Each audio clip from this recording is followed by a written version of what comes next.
Wa qul ja'al haqq wa zahaqal batil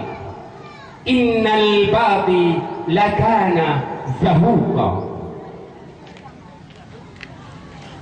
Alhamdulillah khaliqul azab Dumpukara penajaya rakti arai kuruti surga neraka langit ngandonya dum berangkri kemudian selawat salam haluan aduh janjangan panggule nabi aduh waris sahabat sajan sekalian muhajir an-nazari dia puja selawat sudang yang hadiah hamba pagi tolong Tuhannya insya Allah lun mepegang kabar perang sabi kabar kitab len kemekarang suruh Tuhan ubah kami lun mepegang kabar janjangan guyup peperangan bak manusia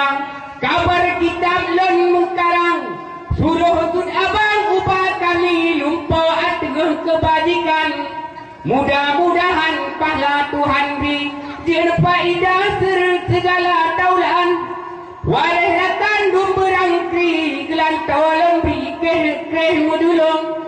badai len pulang tong meriti badai tampuk pucuk kenarang badai kenaran intan mempudi tetapi yang nadir cubuhan lon kenulaan kehalam negeri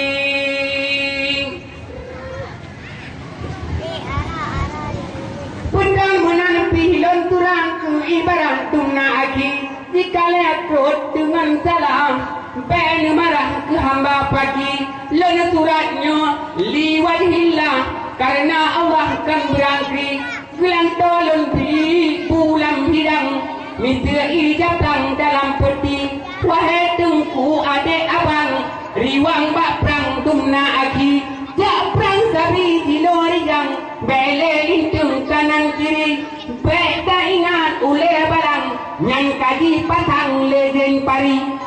wahai tungku ujun donya ka ake agama tale tigala negeri Bandung ulama narik tale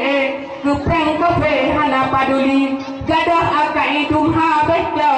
tale hirawa buat perang sabi malaikat yang nangan izin po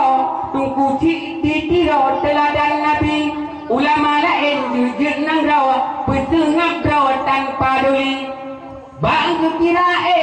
rawa uro dudawa teh turi uro menghadap dengan pot Allah hana radlah hayya saidi dalam kitab menan kepegang firman Allah no hadis nabi hitung kutut ada taban firman hadarat Tuhanku Rabbi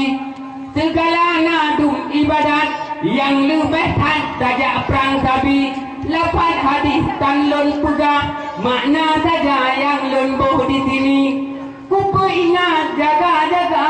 kadang lupa dumna aki wahai tuku pegang tapam kan lon risam hana mekri kabar lon nyolam Quran